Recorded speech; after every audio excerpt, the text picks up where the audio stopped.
Ignition sequence start. 6, 5, 4, 3, 2, 1, 0. All engine running. Liftoff. We have a liftoff.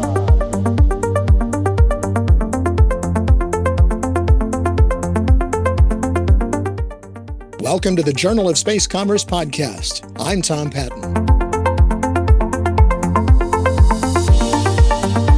On March 17th, the Aerospace Industries Association and PricewaterhouseCoopers released a white paper focused on the supply chain for the commercial space industry, and the findings may have been something of a wake-up call for the industry.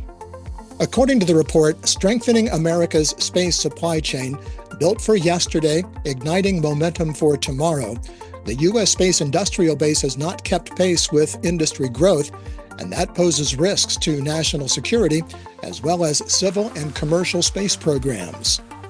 My guests are here to talk about the report and how the commercial space industry can use it going forward. Steve Jordan Tomaszewski is VP of Space Systems at AIA, with prior roles at the Aerospace Corporation, advising senior Department of War executives on satellite architectures, budget programming, and space policy. He's also an Air Force Reserve Intelligence Officer assigned to the National Reconnaissance Office. Doug Anderson is a consulting solutions partner at PWC's Operations and Supply Chain Services practice and co-author of the report. Gentlemen, thank you very much for joining me today. Well, Tom, thank you so much for having us. And I would just like to mention that the Journal of Space Commerce is doing such a great job covering space supply chain issues. So it's an honor to be here. Very happy to have you both. And I'm going to give a brief overview here because the report found that U.S. space object launches surpassed 3,400 in 2025, which was nearly 10 times the 2019 volume, while industry capacity has not kept pace, with many critical components supported by just 3 or fewer qualified domestic suppliers. So, Steve, I'll start with you. What was kind of the aha moment that convinced AIA that this supply chain report needed to happen now? Was there a data point or an anecdote that made this problem impossible to ignore? Well, Tom, at the Aerospace Industries Association, we have the privilege of convening senior industry leaders together pretty frequently. And, it was not too long ago, I was talking with a CEO of a space company, and it was just hearing about some of the challenges of kind of purchasing satellites and integrating different components together. And it just was very difficult for that CEO to be able to actually get what he needed in a timely manner, which was really posing a challenge to their ambitious goals of, getting a new type of satellite in orbit. And the more we kept listening about this, it just seemed to be more of an industry-wide issue that, actually building launch vehicles and satellites, it gets really tricky, and there's certain kind of core messages that we just kept hearing from folks. So that's really why we did this report. We wanted to hear what the current challenges were kind of across satellite and launch vehicle manufacturing. And then we really wanted to partner with PricewaterhouseCoopers, who are really some of the industry's leading consultants and working with a lot of satellite and launch vehicle manufacturers. So we knew that they'd be able to help get us the best expertise and really to kind of capture some of the challenges, but then also make some recommendations to how to fix everything. So, Doug, is this a problem that's unique to the space industry, or is it a symptom of broader industrial-based decline? I think it's a bit of both, honestly. Like the underlying drivers, this aging infrastructure, aging workforce and workforce shortages, underinvestment, these are symptoms of a broader industrial hollowing out. But space has some unique compounding problems. You've got extremely low production volumes, highly specialized components with a lot of, very difficult requirements, and a government customer that's operated on these continuing resolutions in like 46 of the last 49 fiscal years. So that kind of budget whiplash, that doesn't exist in most industries. So it's kind of a broader disease with this particularly acute flare-up in space. Now, the report found that a lot of critical components have 3 or fewer qualified domestic suppliers, as I mentioned in the intro. So I'll open this up to both of you. How to identify what components were the most at risk, and were any of those findings genuinely surprising?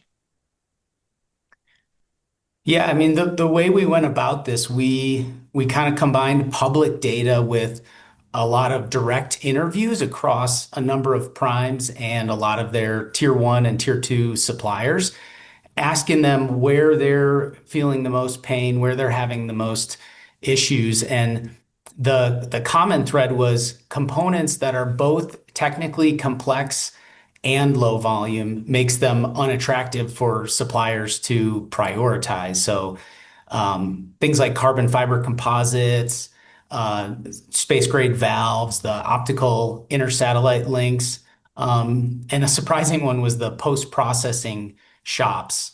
But in all of these cases, you've only got 2 or 3 qualified suppliers, qualified sources globally. And so what really also surprised us was just how fast some of this has deteriorated. Valve manufacturers in particular, they actually declined by 11% from 2010 to 2022, even as the space demand was surging.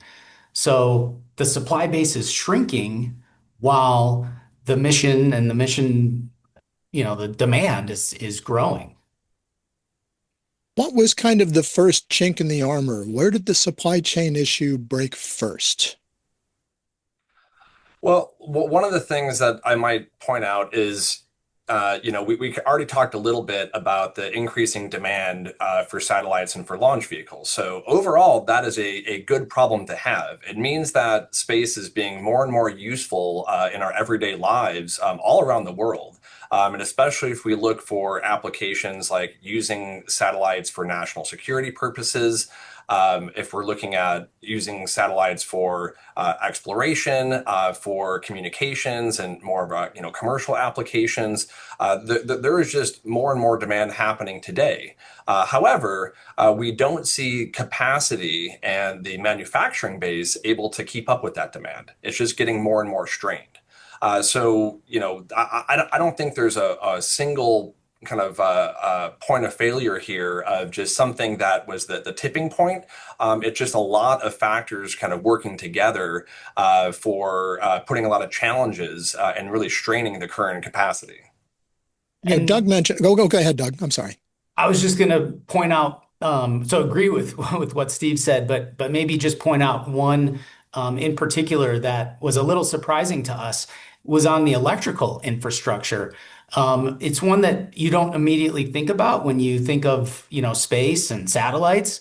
But lead times for like switch gears and transformers and electrical infrastructure like that, you need that to power launch facilities, the launch pad test facilities, factories. Those things have stretched to over 130 weeks or more is what we heard. And just a year or two ago, nothing had over a year lead time. So that's a pretty stunning deterioration in a short window. A lot of that probably driven by the AI data center boom. And when you're trying to buy these components for space programs in relatively small volumes, it's hard to compete against some of these larger buyers. One of the things that you mentioned, Doug, a few moments ago was the workforce. And I'm thinking about, you have celebrities like Mike Rowe who are trying to get more and more people interested in doing things other than maybe going and getting a 4-year liberal arts degree and working as someone who works with their hands and builds things. Is there enough of that kind of workforce available to cover what it is that the space industry needs in its supply chain? I would say most certainly not. A lot of that workforce is aging, is retiring, and a lot of that expertise is just simply not there, and we're not seeing it being replenished at a rate fast enough to keep up with the growing demand. Steve, we've talked about qualified suppliers. What's a qualified supplier, and what makes them a qualified supplier, and how does a company become a qualified supplier? So it really comes down to how difficult it can be to make some of these particular components that go on launch vehicles and satellites. So, compared to, going down to your local hardware store and picking up, a valve that is going to be used for your garden hose, if you want to have a specific valve that is able to work on a launch vehicle and operate in extreme cold temperatures to survive the vibration and the kind of acoustic profiles of a space launch, it's very difficult to do that. So, when we take a step back and look at, how do you get parts that are good enough to be used on spacecraft, there are certain escalatory elements here. You might go, and we have some examples of this with dollar values assigned in the report that I encourage folks to take a look at. But it can be pretty easy to get a $30 valve for a garden hose. But if you want to have a space qualified valve, there's instances where that might be $10,000, even maybe $1 million for a single valve. That's kind of a critical component there. And so when we're talking about those trusted suppliers, how do you make sure that all of your parts can qualify and kind of test appropriately to be used in a very harsh space environment?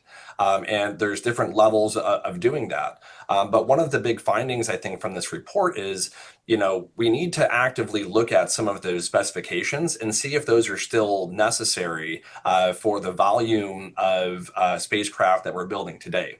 A lot of the specifications or requirements, can be traced back to the Apollo era, and it's just the old way of doing things.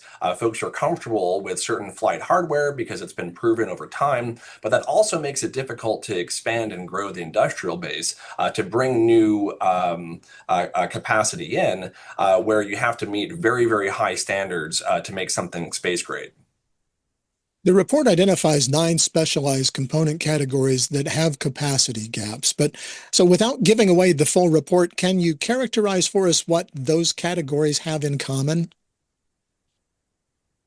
Yeah, I would say the common thread is they're all components that sit at the intersection of high technical complexity, low volume, and high qualification burden. And that combination, it just drives away new suppliers. It causes existing ones to question whether they should be in the business.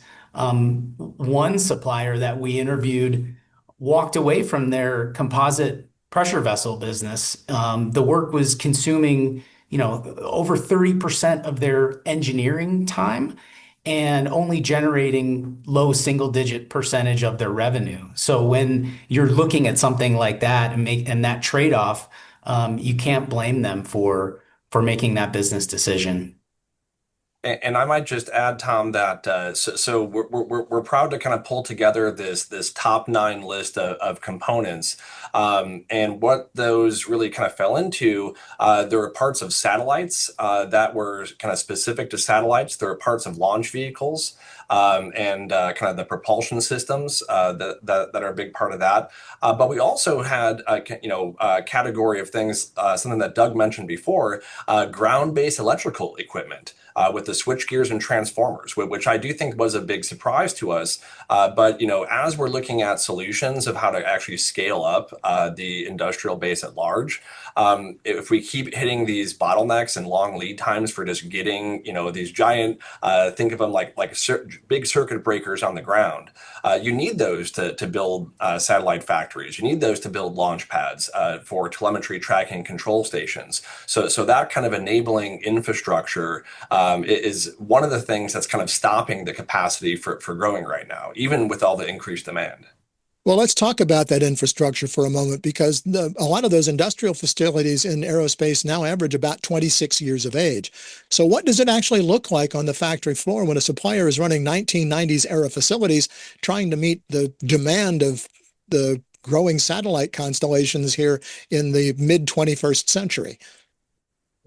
Yeah, I would say, an industrial manufacturer with 26-year-old equipment, that looks like deferred maintenance on top of deferred maintenance, just compounding on itself. And it means machine tools that struggle to hold their tolerances. It's manual processes that in other more modern factories would be automated. Even just the building systems themselves, like HVAC and power distribution we talked about, they weren't necessarily designed for the requirements of today, some of the clean room requirements or thermal vacuum requirements. And so you can't just like slow down and fix this stuff. The demand keeps coming. And so they're running this equipment really hard. They're having, and that's even causing degradation. And then they're having a lot of unplanned downtime. And so it's just this compounding effect, and it's kind of a problem that eventually becomes a crisis. I'm talking with Steve Jordan Tomaszewski and Doug Anderson about the recently released Space Supply Chain Report.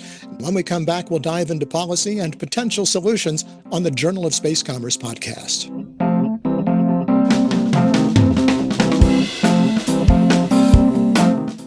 You're listening to the Journal of Space Commerce podcast from Xterra Media.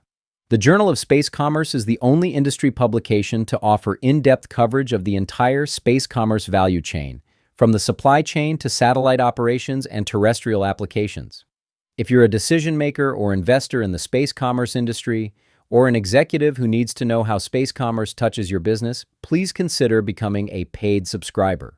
Of course, everyone is welcome. Your paid subscription will give you first access to premium articles and podcasts focused on the space value chain. From market analyses to regulatory developments and company spotlights, paid subscribers will find valuable data to help you make informed decisions. Just visit www.xterrajsc.com on Substack and help keep the Journal of Space Commerce the industry's only independent source for space commerce intelligence for business leaders. Welcome back to the Journal of Space Commerce podcast. I'm Tom Patton. The Journal of Space Commerce podcast is available on Spotify, Apple Podcasts, YouTube, Rumble, and many other multimedia platforms, as well as on Substack. Please subscribe so that you are notified when we post new podcasts and videos wherever you stream your multimedia content. Steve, you said in a recent webinar that you held introducing the report that there are no silver bullets for solving these issues. So what does silver buckshot look like? What's the portfolio of actions that actually are needed to move the needle?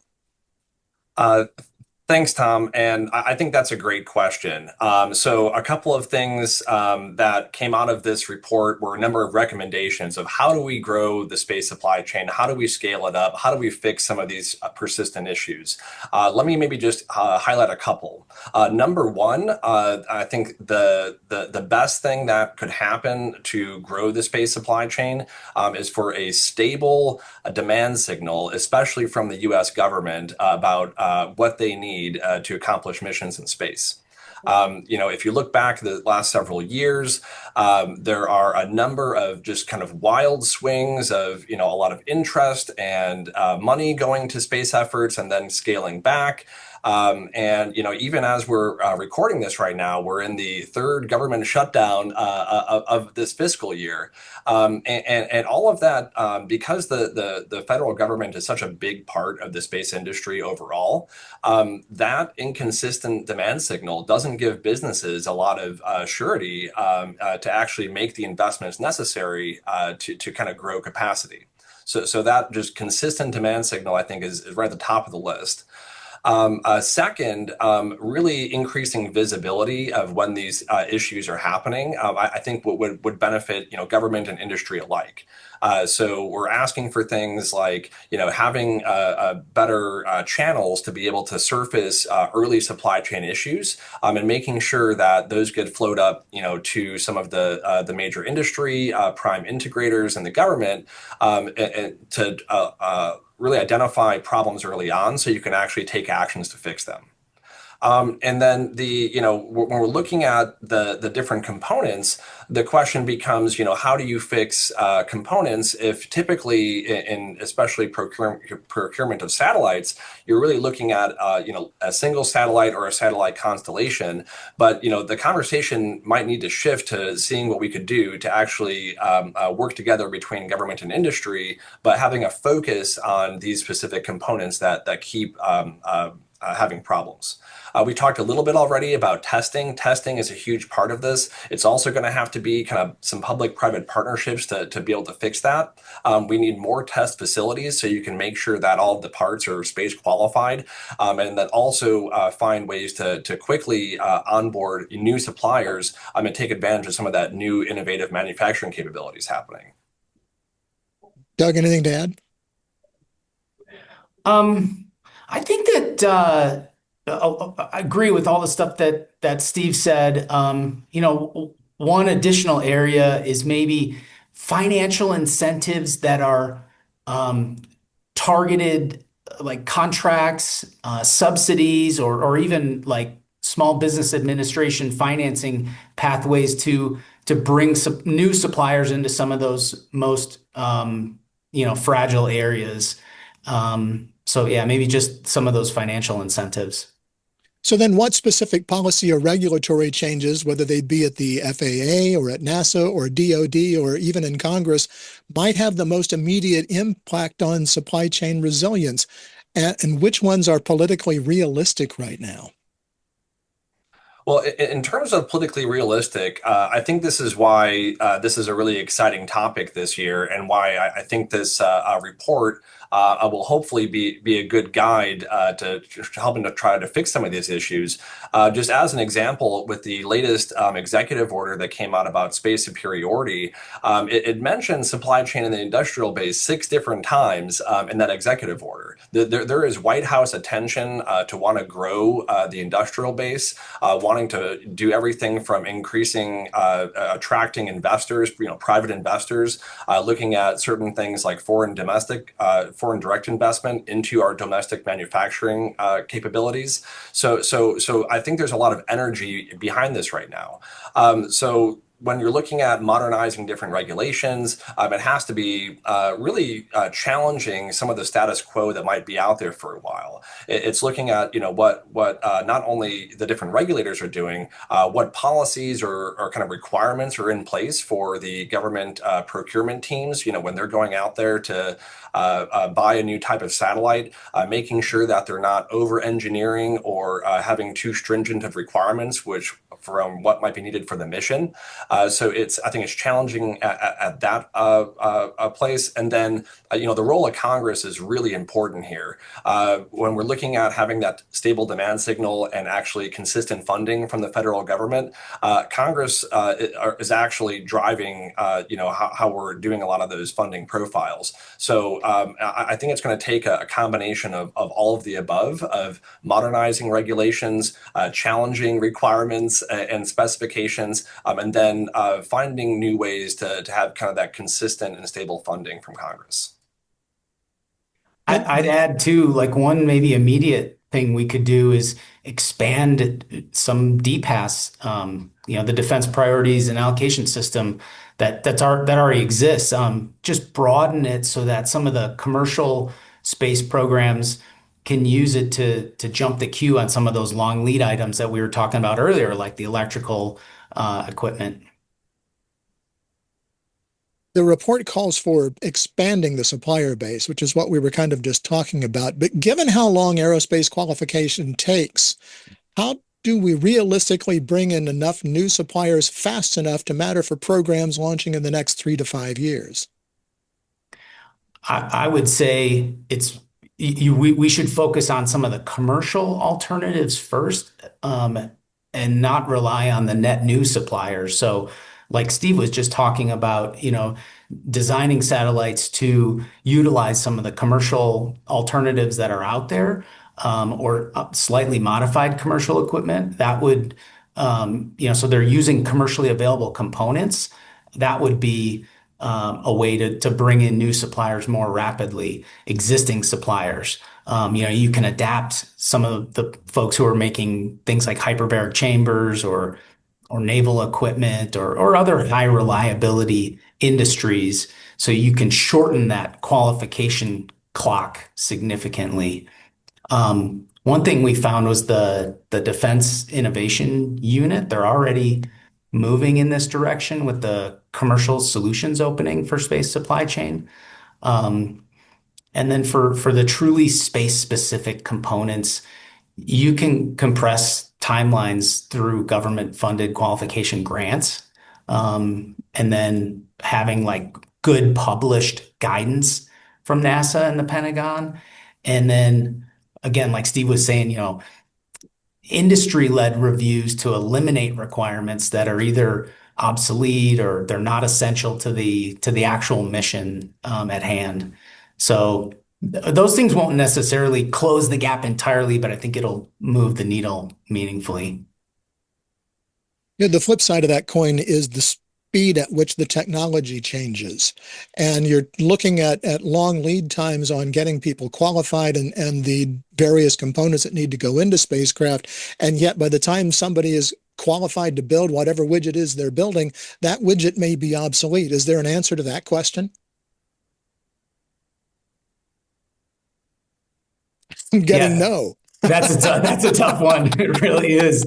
Those technology, the technology clock speed, you're right, especially in some of the electronic components, can be faster than it is for, the development and qualification cycles. So, again, no silver bullet there. But I do think it goes back to what we've already been talking about from the testing perspective, right? So just having more capacity and being able to test and qualify parts is a big part of that solution. Instead of having to wait, 1 year, 2 year, maybe even longer sometimes for kind of a full testing sequence to give the confidence needed to put something into space. If you're having some of those new technologies come on the market, if they're able to get tested quickly at scale, to give enough kind of confidence in the new parts, that's how you get the most rapid and the tip of the spear technologies integrated into the architectures. Just a couple of things more, and we could probably stretch this out to 2 hours if we wanted to be honest about it. But I wanted to talk about the possible effect of NASA's recent announcement of the major changes that have been made in the Artemis and LCD programs. Is there any confidence that those will last longer than the current administration? And how are the supply chain people going to react to those changes? Well, I think the good news, Tom, is if you look at something like the Artemis program, it has lasted. This is the third administration that it's lasted through. So there's a lot of consistency there and a very bold vision. But for kind of that bigger question of new architectural changes, what impact does that have on the supply chain? The challenge is if there are these bold new initiatives that for NASA space exploration, for example, that are out there, industry is ready to meet the challenge, but they have to know where the funding is going to be, what the architecture is going to be as early as possible. I think there's some good examples out there where there's some government offices that have identified technology roadmaps.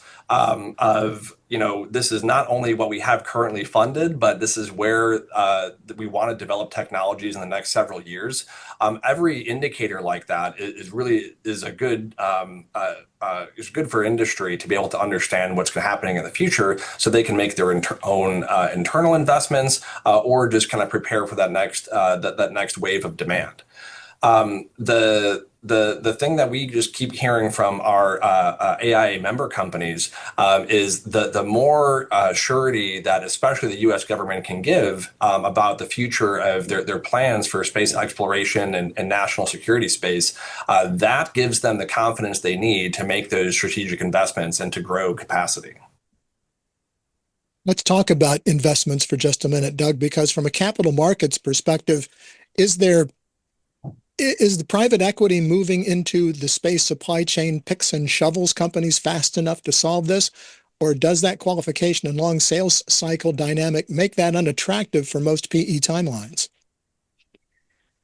Yeah, we do see PE moving into, like you said, some of the picks and shovels supply bases, but not nearly fast enough. And the structural reasons for that are certainly understandable. PE will typically target, let's say, a 3 to 7 year return horizon.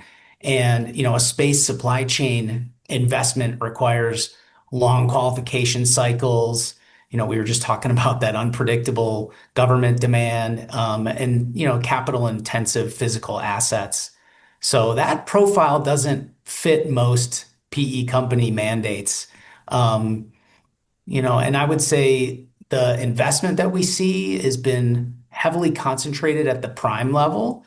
A handful of launch companies and satellite companies with these multi-billion-dollar valuations. But then the upstream supplier ecosystem is kind of undercapitalized.